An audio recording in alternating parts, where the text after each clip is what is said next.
we're going to talk about a new lesson that hopefully could help you. But before that, let us have first a prayer.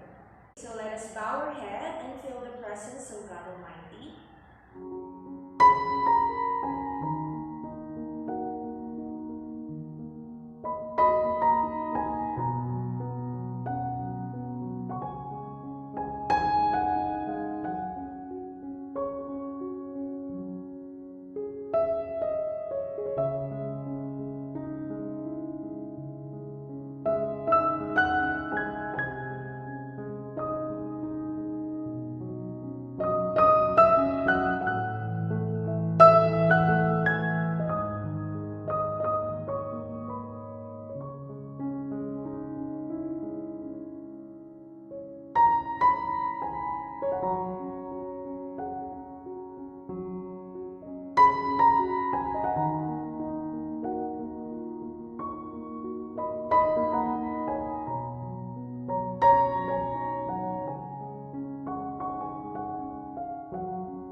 Okay, so again, good morning everyone. Before we proceed to our new lesson for this morning, let us have first spelling activity. So are you ready? If you are ready, kindly get your notebook please. Okay, so let's start our spelling activity number 1. Number 1, spell the word weird. I repeat, spell the word weird. It means extraordinary character. Weird. Number 2, spell the word accommodate. I repeat, spell the word accommodate, meaning to make a room for.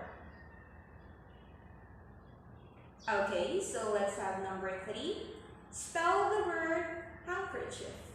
I repeat, spell the word handkerchief, meaning it is a piece of cloth used for personal purposes. Number 4, spell the word indict. I repeat, spell the word indict, meaning to make a charge with a crime or to charge with a crime. And lastly, spell the word cemetery. I repeat, spell the word cemetery, meaning it is a burial ground. That's it. Exchange your notebook, please. Okay, so let's check your own answer. Check your answers. Check your work.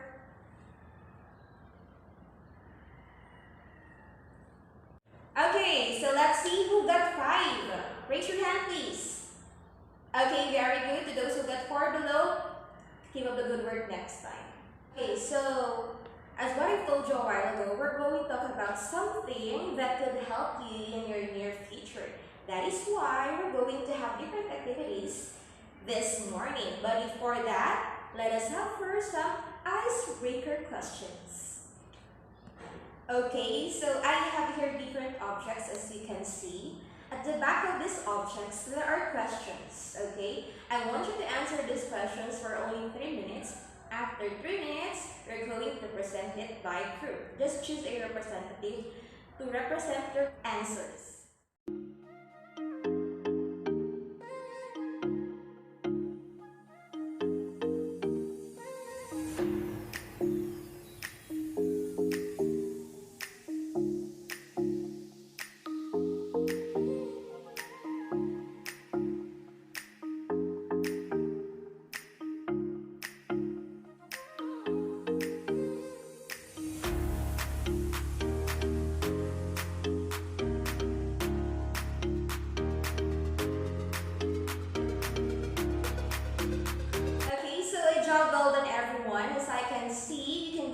To encourage the audience to believe in you or to buy something from you. I hope you can be, or I think you can be a good businessman or businesswoman in the near future. And that leads to our new topic for this morning. We are going to talk about propaganda techniques. Okay, so what is propaganda techniques? When I talk about propaganda techniques, it is an information that is spread to promote a cause or a certain view. It also used in advertising. It is a set of messages intended to influence opinions of the masses, not giving the opponents any opportunity to rebut the idea. So as you can see, propaganda techniques are always used every day. Politicians, salesmen, and even your parents, they are using propaganda techniques. For you to know what are the types of propaganda techniques, I have here different objects again, I mean pictures. Are you familiar with this? Okay, so if you're familiar with this, I want you to choose one. And at the back of this, there are several terms that we have to explain. Okay, so you only have 5 minutes to do that. After 5 minutes, you're going to present your work. Bandwagon persuades people to do a certain thing because many other people are doing it.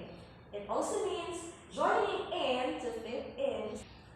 Just like if you're having a circle of friends, you're going to do something that they're always doing for you to be called as one of them. That is bandwagon. But if we're going to relate that to something that you have to persuade, for example, this one, McDonald's, they have this tagline, billions and billions served. That is why you have to be part of that billions for you to be called as one of them. That is bandwagon. We have testimonial. They use as words of an expert or famous person to promote a particular idea. For example, are you familiar or have you watched different commercials in TV? Just like Marian Rivera representing the shampoo Hana, they are using the word of an expert or famous people to represent a product. That is testimonial. Another example of testimonial is that one. Are you familiar with Michael Jordan? As you can see, Michael Jordan is a model of the clothing line Hanes. I don't know if until now, he is a model of that product. Name calling. Using negative or discriminatory words, propagandists arouse suspicion and prejudice. The goal is to create an overall dislike of a group of people, so verbally attacking their beliefs, institution, leaders, or religion is a fair game. This is what the politicians are doing. For them, for their opponent not to be like the others, they are using negative words so that the masses will not entertain their capacity or their ability. Glittering generalities. These are vague, broad statements that will connect with the audience's beliefs and values. They use as slogans or simple catchphrases. Propagandists make generalized statements attractive to their audience. For example, this one. Are you familiar with that commercial? One of the products of McDonald's, they have this simple catchphrases. Don't forget that. Creamy, dreamy, icy chocolate. That is a glittering generalities. They are using simple catchphrases. Transfer associates a reverse symbol with an idea the propagandist wants to promote. For example, as you can see, in the commercial of Sara Geronimo Sunsilk, they use the shiny hair to represent a good-looking woman. That is transfer. Playfoots, using ordinary people or trying to sound ordinary to sell something or persuade you to vote or support an idea. Are you familiar with the commercial of Joy? They are using ordinary people like our mother to sell their product, right? And another example of that is this one. Okay? To sell a sofa, they represent a father and a son for you to feel that it is very comfortable to use that sofa because they are experiencing it. And so on and so forth. And lastly, card stuffing. It uses facts to support their ideas. propagandists can make it seem that their way is the only correct way, and aside from that, they're also using numbers or digits to represent their product, just like this one. From Burger King, it is 40% less fat and 30% less calories. That is card stacking.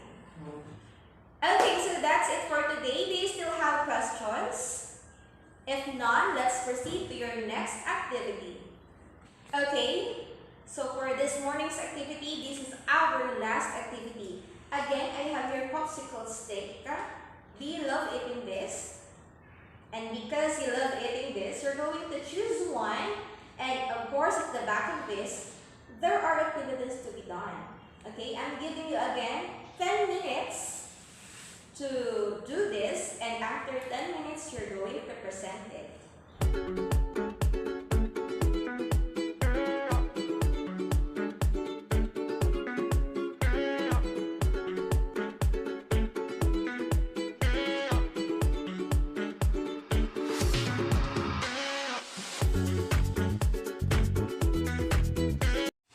Okay, so for tomorrow's activity, don't forget to review your notes because I might be giving some quizzes tomorrow, and that will serve as your reviewer to our approaching long test. Goodbye, everyone!